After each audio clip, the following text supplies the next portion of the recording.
कई बार आप लोगों को दिक्कत आती है।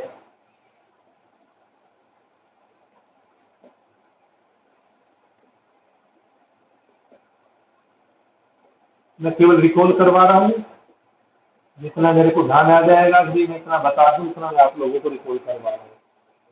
चलिए, डायरेक्ट वैल्यू रखे। सबसे पहले आपको डायरेक्ट वैल्यू रख के देखना ही देखना है। सबसे पहले आपको डायरेक्ट वैल्यू रख के देखना ही देखना है। देखिए, आप डायरेक्ट वैल्यू रखोगे cos 01 तो 1 - 1 और 1 - 1 0/0 फॉर्म आती है। अब आप 0/0 फॉर्म का इलाज करेंगे, कैसे करेंगे देखिए। 1 - cos 3x है, फार्मूला बताया था 1 - cos theta 2 sin square थीटा/2 1 - cos theta 2 sin square थीटा/2।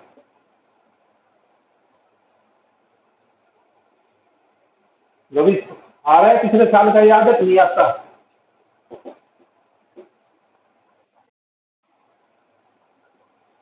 मगर पिछले साल का याद आ रहा है ना? हाँ, साइन स्क्वायर 3x/2 है और नीचे साइन स्क्वायर 5x/2। ट्रिग्नोमेट्री में साइन का अगर स्क्वायर है तो एंगल का स्क्वायर क्रिएट करना है। साइन का क्यूब है तो एंगल का क्यूब क्रिएट करना है नीचे। साइन रेज की पावर 4 है तो एंगल की पावर 4 क्रिएट करना है। तो देखिए आपके पास साइन स्क्वायर 3x/2 है, तो आप 3x/2 का whole square divide and multiply. नीचे देखिए, sine square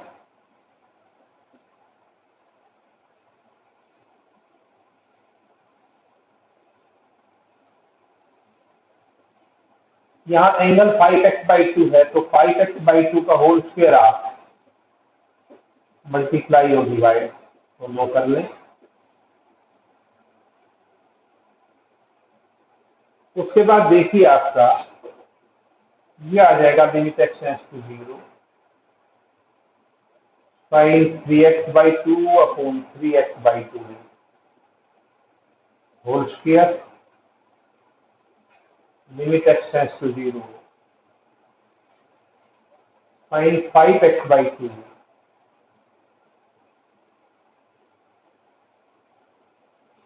upon 5x/2 whole square. ये आपका x स्क्वायर इस x स्क्वायर से कैंसिल हो गया। ये आपका आ गया 9/4 और ये 25/4। ये 9/4 ये 25/4। आप लिमिट भी चेंज कर लें या 3x/2 टेंड्स टू 0 है तो नेक्स्ट स्टेप में ये चेंज कर लें। ये आपका आ जाएगा 1 साइन थीटा/थीटा। साइन थीटा/थीटा 1 होता है।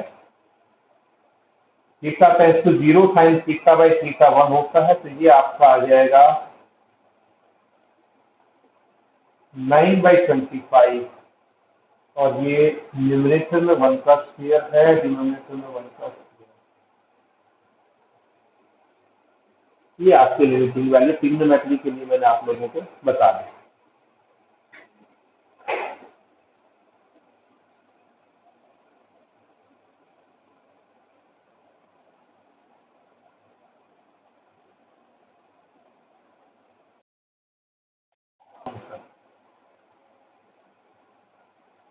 दो प्रकार से हमारे पास कंटिन्यूटी है। Continuity at a point,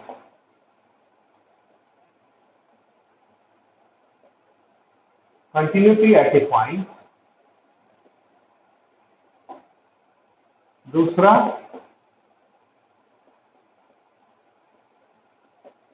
continuity in interval. Continuity in interval. Continuity at a point का मतलब आप ये देखेंगे कि फंक्शन किसी पर्टिकुलर पॉइंट पे जो मेंशन होगा कंटिन्यूअस है या नहीं है।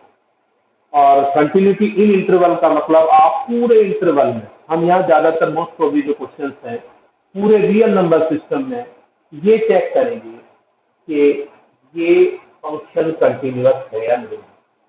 कंटिन्यूटी को ऐसे समझिए, जैसे आप क्लास ले रहे हैं और आप क्लास के अंदर आपका पूरा वीक है, आपका पूरा वीक है, आप Sunday, Monday, Wednesday, Sunday, Monday, Tuesday, Wednesday, Thursday, Friday और ये आपका सैटरडे, 7 दिन आपकी क्लास लगती है। आप क्या करते हैं, संडे आपने क्लास लगाई, मंडे लगाई, ट्यूसडे लगाई, ठीक है जी, आपने क्लास लगाई। आप वेडनेसडे भी आए, फिर आपने जो है थर्सडे, फ्राइडे क्लास लगाई। तो आप वेडनेसडे को कंटिन्यूअस नहीं है, वेडनेसडे को आप कंटिन्यूअस नहीं है। क्लियर है? वैसे ही फंक्शन का है, अगर ये फंक्शन का कोई ग्राफ होता तो फंक्शन का ग्राफ जहां ब्रेक करे वहां वो कंटिन्यूअस नहीं, वहां वो कंटिन्यूअस नहीं है। आप फंक्शन का मान लेते ग्राफ ड्रॉ करते हैं, आप फंक्शन का ग्राफ ड्रॉ करते हैं,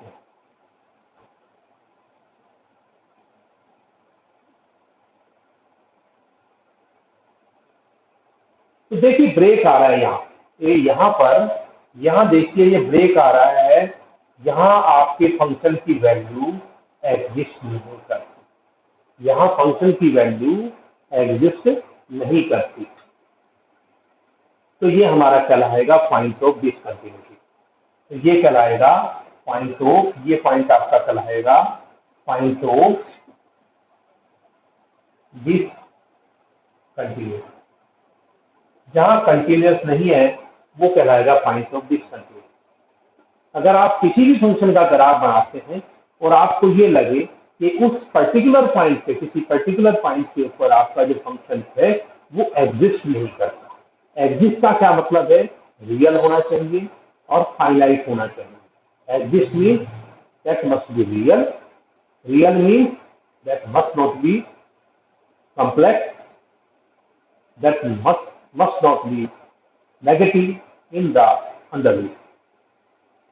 Finite means that must not be 0 by 0 form. Finite means that must not be 1 upon 0 form. 1 upon 0 नहीं होना चाहिए, इंफिनिटी नहीं होना चाहिए और अंडरूट में माइनस नहीं होना चाहिए। तो हम कहेंगे कि फंक्शन हमारा एग्जिस्ट करता है, प्लस फंक्शन की वैल्यू यूनिक होनी चाहिए। हर एक वैल्यू के ऊपर जो फंक्शन की वैल्यू है वो यूनिक होनी चाहिए। 3 बातें बताई है मैंने जो कंटिन्यूटी को हम जज कर रहे हैं। पहली यूनिक वैल्यू होनी चाहिए, जैसे एक्स इक्वल टू 1 पर लेते हैं तो फंक्शन की जो एक वैल्यू है वही आनी चाहिए। दूसरा, अंडरूट में नेगेटिव नहीं होना चाहिए और अपोन में 0 नहीं होना चाहिए।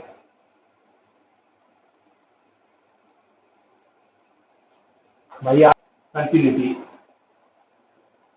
Of a function at a point,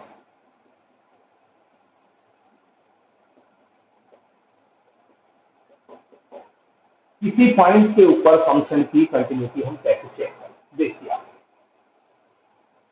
मान लेते हैं किसी फंक्शन की कंटिन्यूटी एक्स इक्वल टू ए पर चेक करना चाहते हैं,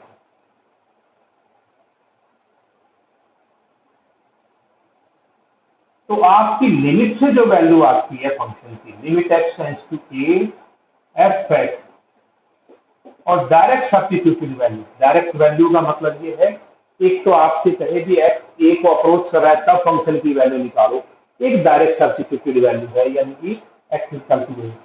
अगर दोनों इक्वल आ जाए तो हम ये कहेंगे कि हमारा जो फंक्शन है वो कंटिन्यूअस है at a point x equal to a. तो एक्स इक्वल टू ए पर वो फंक्शन कंटिन्यूअस होगा यदि negative value equal to direct substituted value. Clear है सभी को?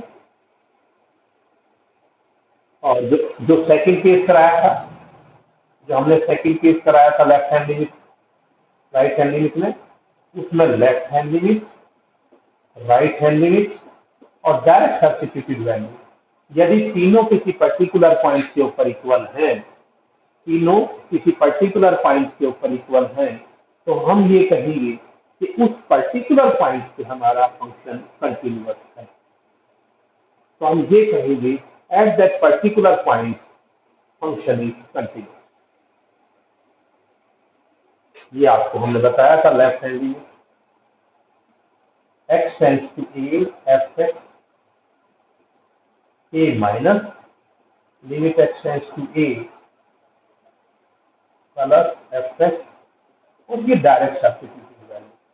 अगर तीनों इक्वल है तो हम कहेंगे कि हमारा फंक्शन कंटिन्यूअस है, और नहीं तो हम कहेंगे कि हमारा फंक्शन कंटिन्यूअस नहीं है, तीनों में से कोई भी इक्वल नहीं है। पहला तो अगर ये दोनों ही इक्वल नहीं है, लेफ्ट हैंड लिमिट और राइट हैंड लिमिट,